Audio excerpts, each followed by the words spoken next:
Houston, we have a podcast. You're listening to the Premier Rockets podcast. It's H-Town Hoops, hosted by Brandon Scott and Adam Spolane. That's right. It is the H-Town Hoops podcast. And Adam, we've got some news, man. We've got a lot of news. It's a big day for the Rockets. I think it's actually I would say a celebratory day, given how things played out today. They extended Alperen Sengun. They extended Jalen Green, 3-year extension for Jalen Green, 5-year extension for Alperen Sengun. And I would just say this off top before I get your reaction to these deals. The deal for Jalen Green is 3 years, $106 million with a player option on the 3rd year. And Alperen Sengun's deal is for 5 years and also with a player option on the final year, and it's for $150 million. But I would say this: they got both of them, and we'll note this and go through this. They got both of them for less than the max, but both guys win, I think, in this situation. I think Jalen Green specifically, it's a very unique deal for the amount of years that it is, and I think it's a bet on themselves, and also it's a hedge for the Rockets as well, not having to sign him to a longer deal and not signing him to the max, whereas Alperen Sengun's deal is a lot more sort of traditional. So what are your impressions of these two deals? What do you think this means for the Rockets? Well, first, really quick, Sengun was 185. I think you said 150. I'm sorry. Yeah, 185. It's 185. I think my first would be with Green, and that's just surprise. I'm not surprised that Sengun got done. It seemed like they were headed in that direction. He was very confident on media day that they would get something done before the deadline, which was today at 5:00. So I wasn't surprised about Sengun. Green surprised me just because I didn't think there was any way that he would take less than the max. You look just at his draft class. The guy picked directly ahead of him, Cade Cunningham, got the full max. The guy taken right after him, Evan Mobley, got the full max. The 4th pick in that draft was Scotty Barnes. He got the full max. He was an all-star, different situation. Franz Wagner in that draft, he got the full max. So I'm surprised that he did not. I'm just surprised that he agreed to something less than that. I think it's obvious. I think for both sides, it's a great deal for both sides. Anytime that you're 22 years old and you sign a contract that's worth over $100 million, you are a winner at the end of the day. For the team standpoint, I think that it was an important precedent to set that we're just not going to give everybody the max. And that's the one thing that has kind of driven me crazy here over, the last few months, is that all these guys are just getting the max. And I don't think that anybody in this class, Barnes might be the closest thing to deserving a max contract just because he has been an all-star. But Franz Wagner should not have gotten the max. Cade Cunningham has done nothing to earn the max. Evan Mobley has done nothing to earn the max, yet their teams just gave them the max. I think that it's important for the Rockets to not do that because they've got a bunch of guys that are coming up for contracts here in the next few years. They got 5 guys, 5 first-round picks that are going to want big money. And now the fact that they can go to those players and say, hey, we didn't give Jalen the max. We didn't give Alpy the max. So we're not going to give you the max. I think that's a good precedent to set for them just from a business standpoint. So I think from a team standpoint, it makes a ton of sense. You get this done. You get this out of the way. You don't have to have them worrying about their futures. They're not going to get traded now this year. Once we get to the deadline in February, those are 2 guys that don't have to worry about being traded just because those contracts become almost impossible to trade. So they get their situation settled. The Rockets are able to maintain a little bit of flexibility here. The cap hold on Jalen Green actually goes down from what it would have been, had he gone into free agency. But they get it all taken care of. There's no more questions about extensions. They can go play basketball. Yeah, and I guess that's what I mean by sort of a double win for Rockets fans. I think you can look at it into twofold. That you lock up 2 players that I think you believe in to some extent, or at the very least want to see more of. Like Jalen Green, I think there's a reason why he doesn't get the max. There's a reason why we were having the conversation that we were having about him. And the same thing with Alperen Sengun. I think these are fair contracts, but they're also players that I think Rockets fans want to see more of and more from. And so you get that obviously beyond just this year. And of course, for them, they get the money. But then on the other side of it, which I think is to your point a little bit more from the front office standpoint, like if you're a Rockets fan, this would be a data point or an example of having faith in your front office, or a reason to have faith in your front office, or to feel like there is a competent front office being run there, for the very reason that you mentioned, that you're not just giving out the max for the sake of giving it out. You're looking around the league, you're saying, hey, the exact point that you just made, these guys are not necessarily worth the max, but they are worth extending. They are worth keeping around. So you get to do that, and you maintain some level of flexibility with the Green contract. Obviously, you mentioned that you don't think that he's going to be traded, but it is a very tradable contract. And at the same time, you're allowing him a chance to play his way into the contract that you probably wanted him to sign in the beginning, like the to become the player that you wanted him to be when you drafted him number 2 overall to begin with. Yeah, the Green contract is very tradable next season. Right. It is basically impossible, and I don't know. I think, but that's when you would want to, like, you would. I think that works perfectly, because you want to see at least another year before you figure out at least whether you want to trade him or keep him around anyway. Exactly. Like, I think there's been kind of like this whole thing. Well, they might look to make a consolidation trade at some point this season. I think that's probably out. There have been a lot of scouts at their preseason games this year, and they haven't been advanced scouts. I think there were 10 scouts, I think, that I counted on the chart for Thursday's preseason game against San Antonio. There was one advanced scout of that group. So everybody wanted to get a look at the Rockets' talent, because I think that there's an anticipation that they might look to make some sort of trade to clear out minutes, what have you. And I don't think that will necessarily be the case anymore. So they clear that up. The other thing, and I think that it is very possible that Alperen Sengun and Jalen Green are max type players down the road. But for whatever reason, and I've seen that these 2 contracts by somebody, they were called a heist. The Rockets got a heist with these 2 contracts. These contracts weren't heists. These contracts were smart contracts put together by a front office that had some leverage. And why, again, I'm going to come back to this, but why these teams just gave these players the max when they have restricted free agency in their back pocket, it is absolutely dumbfounding to me. So the Rockets had leverage in this whole thing. And they said that Rafael Stone said, we don't have to do extensions with these guys because we have restricted free agency, because we can play that restricted free agency card. So there was no reason to give these guys the max. And the Rockets smartly did not do it, and it worked out. These 2 guys both got very nice deals. This is a lot of money that these 2 guys have both been guaranteed. But from a business sense, this was just really good business by the Rockets. Again, you save some money that, frankly, I think this is what, so I'm trying to do the math in my head, 224. This is $39 million that you are giving them. This is $39 million less than what the max would have been. I just think that that's incredibly smart to do. I did not think it would get done with Green. We'll find out more why he decided to go in this route. I mean, there are some financial reasons why becoming a free agent earlier kind of gives you an opportunity to cash in on free agency a little later down the road when you can maybe get a little bit more, especially with the cap going up. But I was surprised that he took it. I'm not surprised that Sengun did, but this is, again, it's a no-brainer for both sides.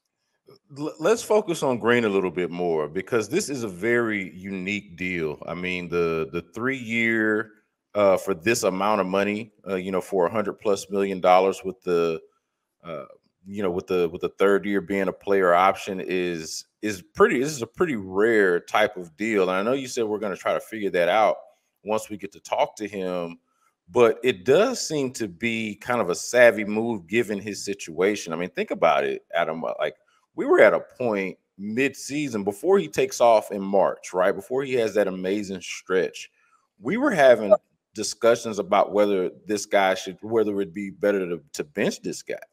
And not because of his talent, but because of his production. Maybe if it would be a good reset for him, maybe it would be a good thing for the team, given where they were and given how he was playing not that long ago.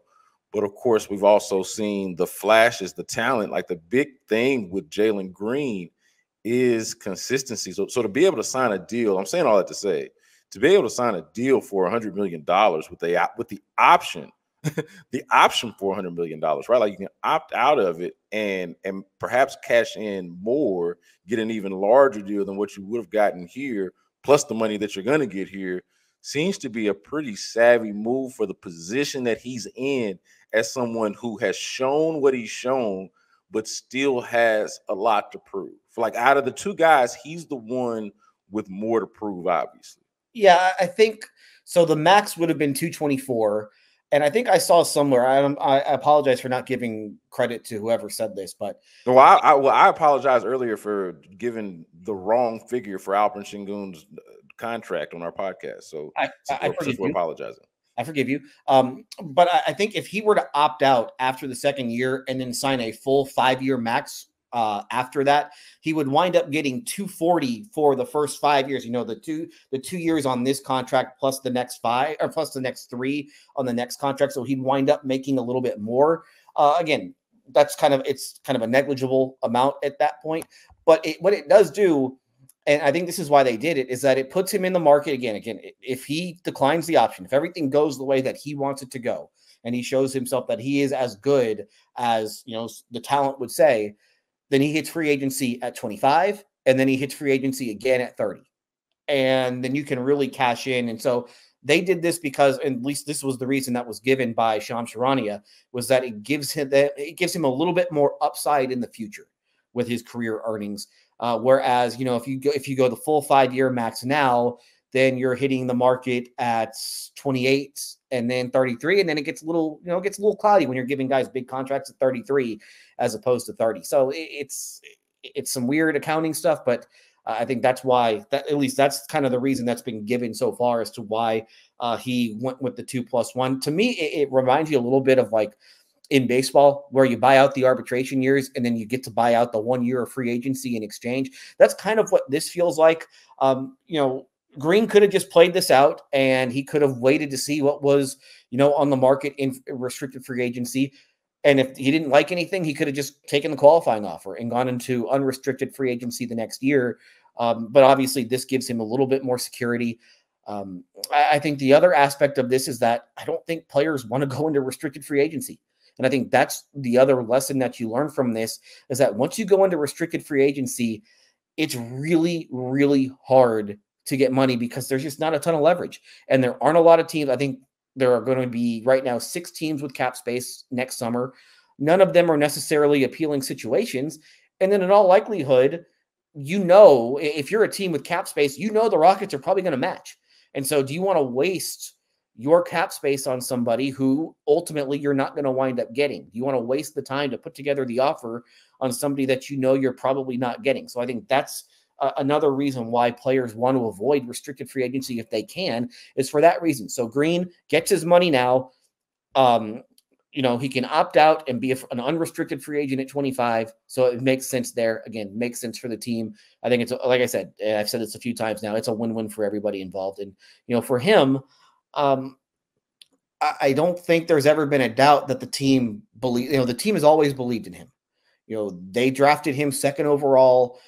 This is a guy who did not play in college. He played in the G League. They still took him 2nd overall immediately. They kind of built the team around him. And I'll never forget just being at media day before his rookie year. I'm walking down the hallway in the Post Oak Hotel, and here he comes walking in, and a very high-ranking Rockets official comes up to him and, you know, gives him a high five and a hug and he says superstar. And so that's how much that they believed in him when they drafted him. Obviously, there have been some lows in these first 3 NBA seasons, but there have been some real highs as well. And I think that's why that you continue to invest in somebody that just has that overall talent.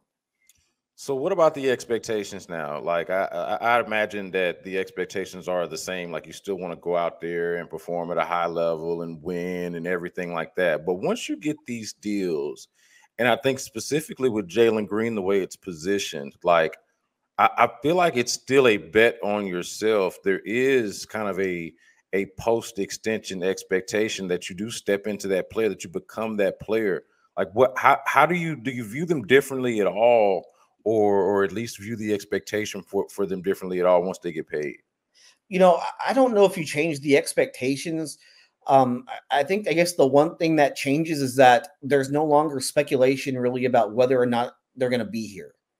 So I think that's the one thing that, and you can't totally put it to bed, but at least now for the next 6 months, you kind of put it to bed. Like, hey, we don't have to worry about any like Devin Booker type trade stuff with Jalen Green here for a little while. We can start to talk about that again in the summer, but that's not something that becomes any sort of a talking point for a little while. So I think that is obviously a good thing. Obviously, the expectations are high just because you are making a lot of money, and like that sort of stuff matters. And you are now a focal point of the organization. You already were, just by, the minutes and the usage that you got the last couple of years, and by, just your draft status, you are obviously a focal point of the organization. But when they put the money behind it, when they put the 9-figure contract behind it, that becomes enhanced. And there's a responsibility that comes with that. And I think both have come into camp in great shape. Okay, that's fantastic. Now you have to continue that. Just because you got the one contract doesn't mean that you can show up to camp out of, you show up to camp out of shape next year. No, you got to keep working hard. And you would hope that these guys aren't like satisfied by the one contract, because that does happen. That does happen where the player gets the one big contract, he becomes satisfied, and then all of a sudden they get a little bit lazy. I don't think that will happen with these two guys. There's no reason to think that it will, but that's where the expectations come in. That's where there is now a responsibility to the organization that, hey, you've got to step up. And now we are really counting on you because we have devoted a significant amount of money to you. Yeah, I would say the expectation changes from this standpoint. Like before, I don't feel like either of them were expected to be the best player or the second best player on a winning team. Like they were drafted high, obviously, but drafted as part of like an experiment, right? Like let's accumulate all of these draft picks, all of this young talent, and see where it takes us, see where it goes. Well, this is where it's taking you so far. Now, obviously, you want to see what the next step is, but it's taking you essentially to a doubling down of these selections, right? And I just said a moment ago, like I think most Rockets fans, and obviously the Rockets themselves, have expressed this through these extensions, want these guys to be around. But the expectation changes to me once you double down from not expected to be the best players on a winning team to expected to be the best players on a winning team, right? Like to me, once you're invested in that next contract, you're expected to take that next level of, hey, we're just young talent, to we are the players that you're building a winning team around. So we've done episodes about this, in the past, and we'll continue to talk about this, about the expectations for the team and what's fair and what's not. But I do think once you get paid, you are expected to win, or to at least have some sort of results. Like to me, that's when it becomes a much more results-based business. Oh, yeah, and just the expectations alone for the team this season are to win games, and the expectations for this season are to make the playoffs. And so if that doesn't happen, and if these two guys underachieve, then hey, it's kind of on them. And so there's some pressure that now comes with these contracts. And these are two of your guys moving forward. But again, they have other guys too. I think that's what's good about this roster right now, is that they've got a lot of guys. They have really the three high paid guys are Green, Sengun, and Van Vliet. They got a lot of other guys behind them. So like there's a lot of talent here. I think that helps, that it doesn't put too much pressure on you. But when things go bad, like the first two guys that are going to have to, be the face of it are going to be Sengun and Green, just because of the status that you give them with the contracts. Yeah. And just to kind of put a bow on it with Sengun, like let's just point out, man, 16th overall pick in 2021, if I'm not mistaken, right? Yes. And they moved up to get him. Walk me through this. I'm trying to remember. They traded up to get. They traded two picks that they had gotten. One of the picks was from Portland, a protected pick. I believe it was from Portland in the Robert Covington trade. Right. And then the other protected pick was from Washington from the Westbrook Wall trade. And it's very possible that those two first-round picks never convey because of how bad the Blazers and Wizards are right now. So it's very possible that they gave up two picks that will eventually just be second-round picks in order to get to 16 to take Sengun. Yeah, and I say all that to say to go from that, and they clearly saw something in him to invest that in him, but to go from that to $180+ million to like, to me, that is a cool story. Like the Alperen Şengün part of this, like Jalen Green's contract itself and his sort of career arc is probably more interesting because of the ebb and flow of it and because of like the potential that he has. But with Alperen Şengün, to me, it is a kind of a cooler success story of like just not really what you were expecting, and now becomes the best player on a team that is expecting to win games. And short of the max contract, but obviously gets a second contract. To me, Şengün, while it's the more boring contract, it is the cooler story. I don't know if you agree. No, you don't get you're not supposed to get guys outside of the lottery that turn into that. It does happen, obviously, but it's not the norm. And so we have talked about the Jokic comparisons with Şengün all the time. Jokic, a guy that was taken not just outside the lottery, but outside the first round.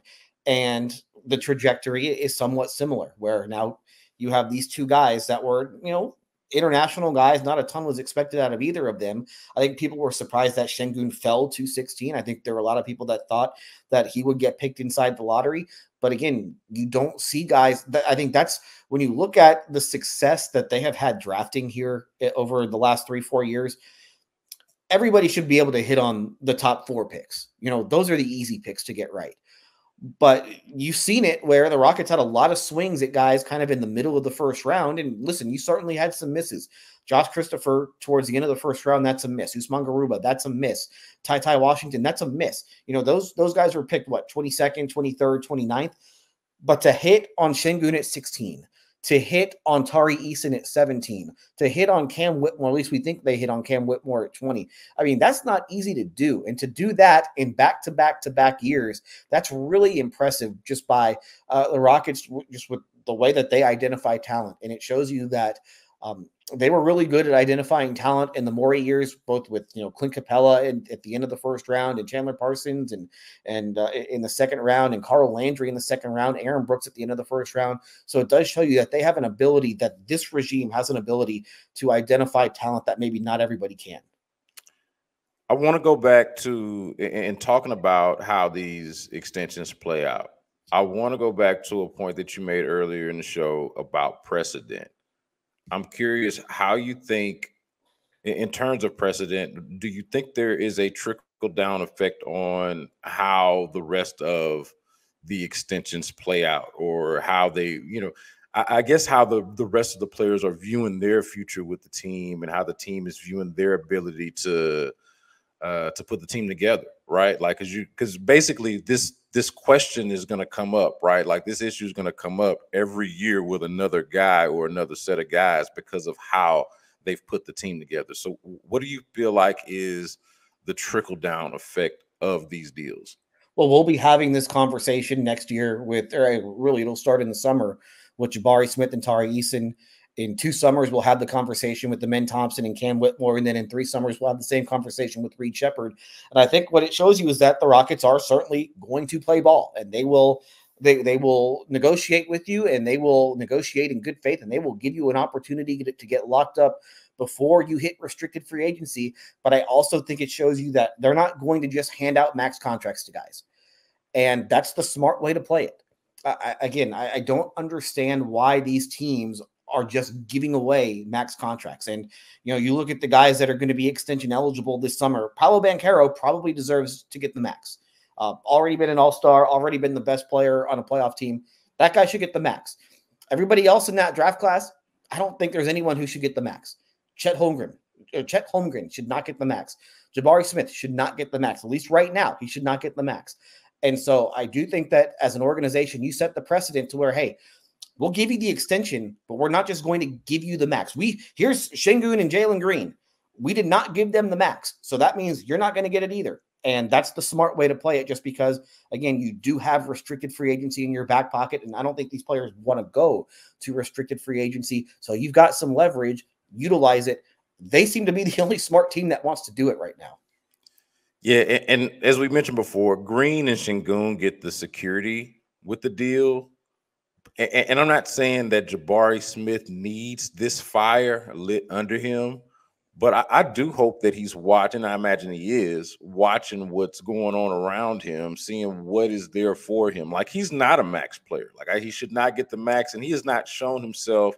I would say even less so than Jalen Green or Alperen Şengün, and I don't even think this is an opinion. This is just the facts. He has not shown himself to be of that caliber player to begin with. So he's not even getting, more than likely, unless he shows something, drastically different this year. I don't think he's even getting anything close to what those guys just got this year. But it does show you, like, hey, you might not get the max, but they will play, like you said, they will play ball. There is something there for you. And look, the guys that just got these deals weren't perfect. Jalen Green, not a perfect player. Alperen Şengün, their best player, but not even he is a perfect player. And, to me, it does set the precedent and at least provide some level of motivation for the next guy to want to get that deal. Because as you said, they don't want to go into free agency, and they do want the security, and not just the security, but even possibly the flexibility that Jalen Green was able to get in his deal. Yeah, and I want to also bring up something too. The maturity that these two guys, specifically Şengün, have shown over the last couple of years, I don't think is something that you can kind of forget. And Stephen Silas has gotten a lot of heat the last couple of years because they benched Şengün to start the year a couple of years ago. And he was supposed to be the starting center going into his second year. And he lost that job for a couple of games. And Şengün, after his rookie season, going into that second year, showed up to camp out of shape. He was not good. Anybody will tell you, and I had multiple people within the organization tell me, and one of them went as far as to say he was the worst player in the world during training camp going into his rookie year. And the Rockets sent him a little bit of a message by saying, hey, you know what? If you're not going to show up in shape and you are going to play as poorly as you did during training camp, we're going to sit you down, and we're going to let Bruno Fernando, who showed up ready to play, we're going to let him start. And Şengün got the message. And Şengün worked really hard the rest of that season. Obviously, he got that starting center job back pretty quick. I think he was starting within 3 games. But then you see the work that he put into his body and into his game the last 2 off seasons. I really think that that's been important, and it shows a ton of just maturity just on his part, where, that could have gone bad, and it didn't. He used it to motivate him. He's got a chance to be an all-star, which I know is important to him. He's talked about that multiple times. There's only been one a Turkish-born player in NBA history to make the all-star team. He wants to be number 2. He's worked hard. He earned the contract. Give him credit for that. But I think that the way the Rockets handled him with some tough love going into that second year, I really think that has helped him here moving forward. Yeah, and I mean, you make the point about Şengün, but obviously last year, of course, Jalen Green, he had his struggles and he was benched at times. Both of these guys, kind of going back to the earlier point, both of these guys are, imperfect players who probably did not deserve the max, but did show enough that said that you want to invest more in them, but have overcome, you mentioned mature. I think maturity is a good word. Both guys have sort of overcome some level of adversity. Şengün, talk about not coming into camp in shape and being benched earlier on in the season in his second year. And of course, Jalen Green coming off of what you would probably say is a promising year. I mean, his career high in points, his second year, coming off of what you would say is a promising year with the new coach, better coaching, better teammates, a higher expectation with this contract extension on the horizon, probably expecting to be a lot better, but was still able to get what I think is a favorable deal for both him and the teams.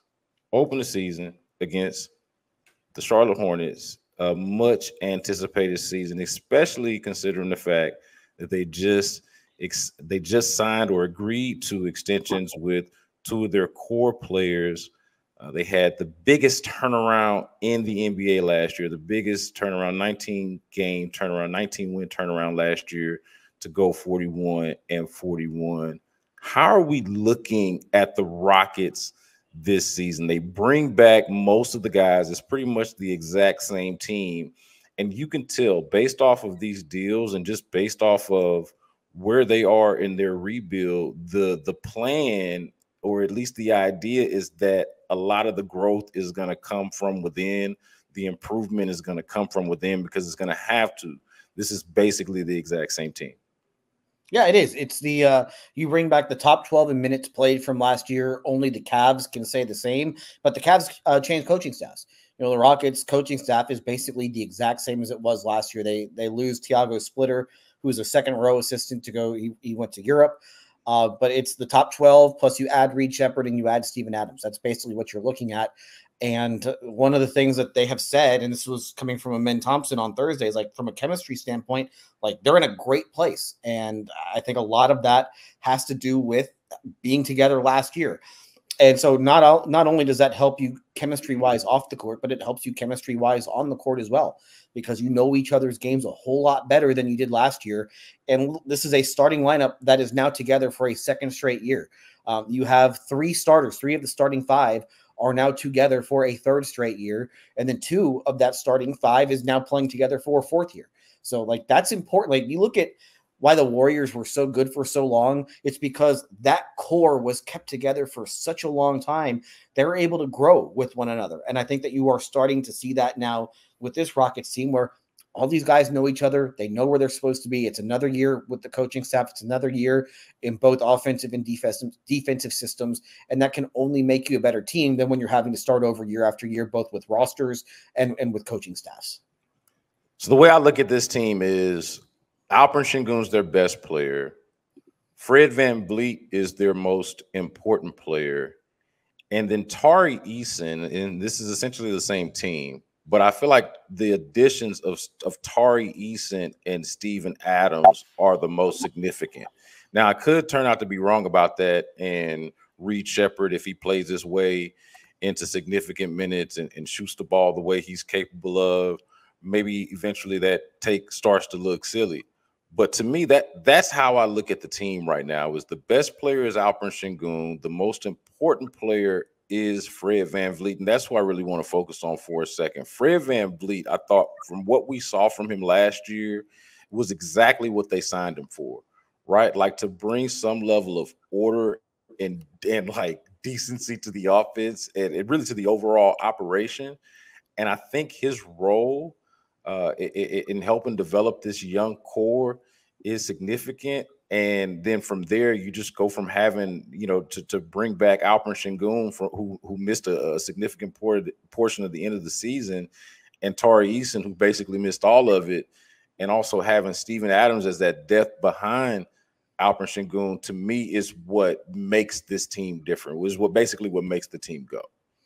Yeah, I think that VanVleet, there was a reason why he had to play as much as he did.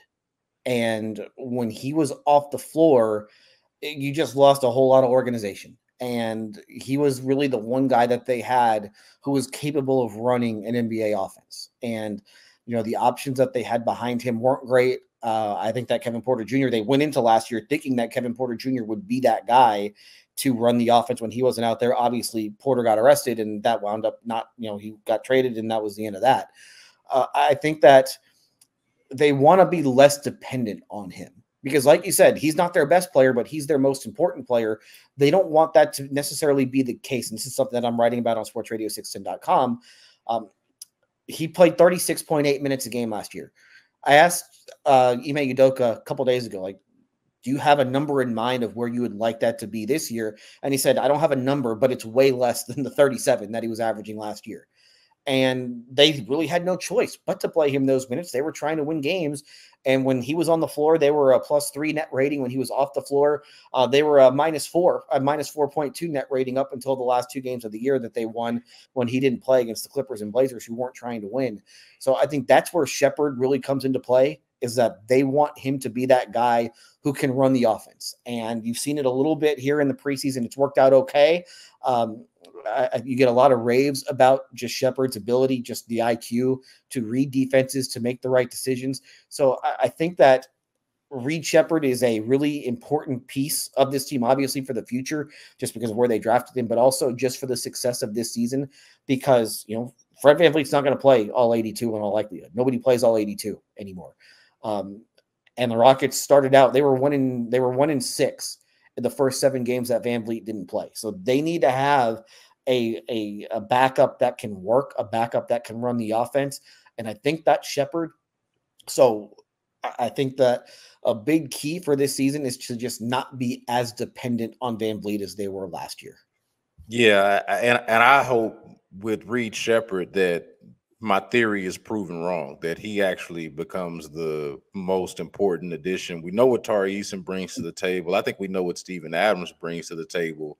But if Reed Sheppard can be, the way I look at it is if he can be basically both things that they needed, like 2 really important things that the Rockets needed going from last season into this season, is some sort of depth behind Fred VanVleet, which, as we talked about, they did not have, and shooting, right? Like, and so that's going to be important twofold, that he's able to relieve Fred VanVleet on the one hand, but also if he can hold up defensively, if the 2 of them as smaller guards can hold up even for a little while defensively, both of them are 2 of your better shooters, and Reed Sheppard, I think, immediately becomes your best shooter, like on arrival. I think that's going to translate. Like, if they can play together for some time, like, he could do both things. He can relieve Fred VanVleet on the one end, but also play with him and provide that shooting, that boost from the outside that they just have not had for years now. And I don't think it really had to this level of what Reed Sheppard can potentially provide to you at all. So I think there is some potential there for him to really add a special sort of dynamic and element to the team. They think that both can play together. You've seen them do that in the preseason, the last couple of games, where Jalen Green has sat early in the first quarter and Sheppard has taken over. And then when VanVleet comes out, it's Green or sometimes Cam Whitmore on the floor with Sheppard running point. And so I think that's what you're going to see. And so, they think that both can play together off the ball, or that both can play together at the same time, just because one is certainly capable of playing off the ball. They are both very good shooters, especially Sheppard. And they think defensively, like, those 2 guys are small, but they do think that they can hold up, especially if they have some size behind them. And again, you've kind of seen it. It's been Amen Thompson and Steven Adams have been on the floor with those 2. And I think that that's been purposeful. Like, that's been on purpose to make sure that they do have the requisite size when those 2 are on the floor together. So that's kind of an interesting aspect of this team to watch for here moving forward. But I do think that it seems like right now you have your starting 5. And then I think that they believe their first 2 guys off the bench are Amen Thompson and Reed Sheppard. And I think that we'll get to the point where maybe Eason is a little bit higher on the totem pole, but I think just right now, coming back from the injury, they are going to be careful with him. Udoka said that there isn't necessarily a minutes restriction on him, but it's not like he's going to be playing 30 minutes a game. And it's still unclear if he'll be able to play back-to-backs at least early in the year. So that's just something to watch. But, like, that's a really good top 8. You know what I mean? Like, having Thompson and Sheppard and Eason out there as your top 8, it's going to be hard to do much better than that.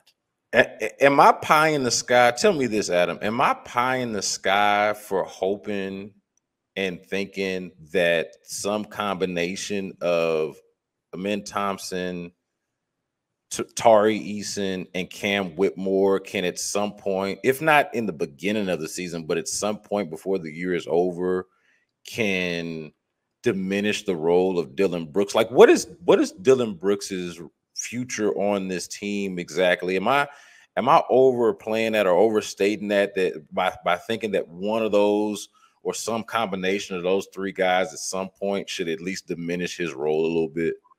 We'll have to see. I do think that what he does, like, his skill set specifically, is absolutely adored by Ime Udoka. For sure. And that toughness and the grittiness is really important to how they want to play. And let's also not forget, he's an elite defender. And that is also something. I think this is going to be a really good defensive team this year. And he's a big reason why. And also, just kind of, I'm trying to see just the minutes that he was playing 31 minutes a game last year. I don't know if they want him to play 31 minutes again this year. Like, I think that he's probably a little bit more effective in the high 20s just because he can be a little bit more physical when that happens. Like, he doesn't have to necessarily worry about being in foul trouble. And I think that's what you would prefer from him, to be physical and to not have to worry about saving fouls for later in the game. But I don't think that they necessarily want his role diminished. But I do think that they want his minutes to come down because it would change, I think, some of what he can do. But like the first half of the year, he was really good for them. Like, he was really good. Shot the ball well. He defended at an incredibly high level. If you can get that guy for all 82 games, that's a special player. Yeah, I agree with that for sure. But to me, like, it's not the same, but sort of similar to with Fred VanVleet. Like, to me, success is not displacing is probably the wrong term, or diminishing is probably the wrong term. But success for me with the Rockets, part of it does look like, you know, and we did this episode a couple of weeks back, like, what does success look like? But I do think to a large degree, success is, we talked about being overly reliant on Fred VanVleet, like having your younger guys develop to a point to where those guys can play less, like Fred VanVleet can play less, or you're not as reliant on Fred VanVleet.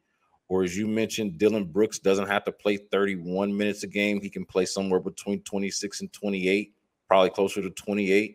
Like, to me, that is what success looks like, when you can rely on some of those younger players and they're developing in a way that you feel is comfortable with. Like, you talk about Dillon Brooks and being an elite defender. He is. But, like, I'm watching Amen Thompson and I'm questioning, like, man, is he still the best perimeter defender on the team? Like, by the end of the year, I felt like Amen Thompson was their best defender. That's not to say that Dillon Brooks shouldn't play at all because of that, but it does, to me, change the conversation a little bit in terms of how you should be prioritizing guys. Like, you know, it's that balance of, like, you know, prioritizing development versus trying to win. Well, they're not prioritizing development anymore. Like, they're trying to win. I get that. But part of me does, like, in the back of my mind, want to prioritize the development of some combination of Amen Thompson, Cam Whitmore, and, of course, Tari Eason, because I feel like all three of those guys have a potential future with the team beyond what, say, Dillon Brooks does. Yeah, I think the best way to put it is, here is the floor for the young guys. Amen Thompson, Whitmore, Eason, those guys. Here's the floor, and then here's the ceiling. The floor for those guys is a lot lower than the ceiling is, or the ceiling is a lot higher than the floor is for those guys. Now, you look at Dillon Brooks and Fred VanVleet, here's the floor and here's the ceiling. They're basically in the exact same spot. So the floor, obviously, much higher when it comes to VanVleet and Brooks, but the ceiling is obviously a lot lower. For them right now, trying to win games the way that they are at this point, like, they are going to play the guys who have the higher floor, but they will certainly give opportunities to the guys that have the higher ceilings. It's like, can those guys show enough improvement to where they can displace other guys?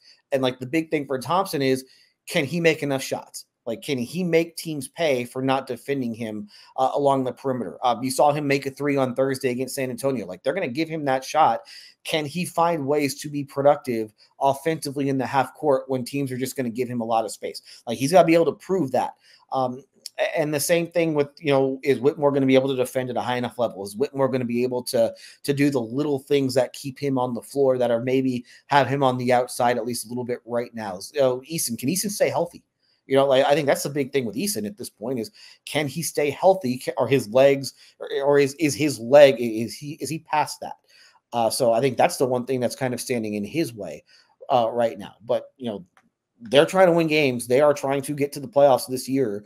And if it means Brooks and VanVleet are going to play more, even though the ceiling isn't as high, they're going to play. Now it's just a matter of, can they continue to develop those younger guys the right way so that they are still better in the future. What do you feel like is the Rockets' most intriguing lineup? Like, their most intriguing 5? I'm gonna give you mine. I'm gonna let you think about it. I'm gonna give you mine first. I think, let me give you mine. Let me give you mine first.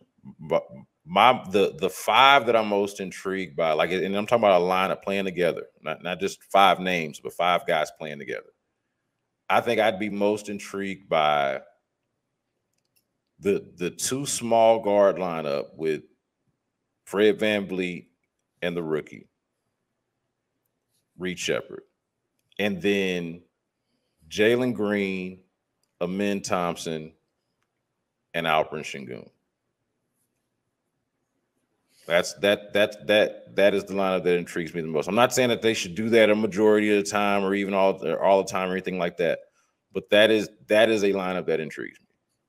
I think for me, it's any lineup where they have Sheppard and Thompson out there and no center. Like, I kind of want to see how that looks. And I think for the most part, at least in the preseason minutes that have mattered, they have had a center out there. I do want to see how it looks when they go small with this group, or if they, they had one lineup out there at one point in the preseason where Jabari Smith was playing the three. So I want to see mostly how the non-traditional lineups look, because I think that can kind of change things a little bit, just because anybody can play a lineup with a center in it. I do want to see how it looks when they maybe go less traditional. And it also, that kind of illustrates just the versatility that you have with Amen Thompson. And I do think that at some point, one of the starting five is not going to play. Like, to me, it almost feels like Amen Thompson is just the sixth starter. And it doesn't matter which starter misses the game. Amen Thompson will just be put into that spot whenever that does happen. Yeah, well, I'm glad you mentioned Jabari playing a three, because that is the Amen Thompson development, like him being what he is defensively, to me creates the Jabari at the three possibility, right? Like, or helps facilitate that, like it helps you become more flexible with what you can do. And I'm curious what you think about that. What do you think about Jabari at the three? Because we've had all kind of conversations about Jabari. Obviously, he looks like a kind of a 3 and D4, but stretch five, obviously can play on the wing. What do you think about Jabari at the three? It's interesting just because he can shoot it. And I think that obviously is really important. It kind of depends on who's next to him. And I think that because, like, if it's him and Thompson out there, they aren't necessarily, Jabari will still be the four. At least defensively, he would still play the four. Thompson would play the four offensively. And Jabari, so it's like, can Jabari hold up against, like, really good wings defensively? I think that's the bigger question. He did show at times that he could. I'll always go back to the game in Chicago where he had to defend DeMar DeRozan in isolation on the last play of the game, and he forced DeRozan into a really tough shot that he missed and sent that game to overtime. So I think that he can. You just want to see a little bit more. I'm interested to see how much five does he play. Again, we were just talking about that a second ago. We really have not seen him play the five at all during preseason. I want to see how much they do that, or if they just kind of think that he's a 3 or a 4 at this point. Yeah, I want to be clear. So when I was pointing out the whole Jabari and Amen Thompson, what Amen Thompson allows you to do with Jabari, I was thinking of it more so as like just a switchable, like just a positionless, everybody. Yeah. So sort of not really identifying it necessarily. Like, everybody's just sort of tall and rangy and athletic enough to switch and, hopefully defend the rim. And I know that's kind of a question with Jabari is, every year wanting him to, get stronger and, kind of just work on the body and that sort of thing. But to me, that I think what we're both saying is any like we've done all this talking about, Sengun and Jalen Green and Fred VanVleet, but Amen Thompson is like any lineup with Amen Thompson and what they do around that, or what that allows them to do. Like, I know you said, Amen Thompson and Reed Sheppard and no center out there, but just Amen Thompson in and of himself, to me, makes the team more interesting, or makes the lineup itself and what you can do with it more interesting. I would imagine that Ime Udoka, knowing what to do with it much more so than I do, feels the same way. Well, he's just so different. He's so gifted athletically. He does so many things that you love. just again, the athleticism. He's a really good rebounder, a great defender, 1 through 4. He can put the ball on the floor and make plays for others. He just has the one fatal flaw right now, and that's the jump shot. Like, if he could ever figure that out, if he can become a consistent threat with that jump shot, then he is a completely different player. And there's no ceiling at that point if he's able to figure that out. He's made a couple threes during preseason, has not looked very good at the free throw line during preseason, but that, to me, that's the step. Like, right now, he's a really good player. He's a really good player right now. But can he be a guy, like, that's the thing that he's got to prove. Can he be a great player and a great player who you can count on in a playoff situation where teams, you got to make teams guard you, because you become, as an offense, so much easier to defend when there's someone out there that you don't have to guard. So that's the one thing that he's really got to prove. And that's the one thing that right now is holding him back. Jabari Smith Jr., since we were on it, talked about him playing the 3. What do you feel like is the next? And we've had this discussion a little bit before, but is it just what do you feel like is the next step for him? Is it just the body? Is it, because I felt like he did take a step last year. I thought he's solid for them last year. But it always feels like, or still at least feels like, say always, like he's been in the league forever, but it still feels like there's just another step. And he's talked about this, like, just to be fair, he's been transparent about this, about wanting to take that next step in this game. How do you think Jabari Smith Jr. elevates his game, and how critical that can be in the Rockets actually taking that step and that improvement from within that we talk about? From a body, I don't know how you feel, but it feels like to me, just from a body standpoint, this is what he is.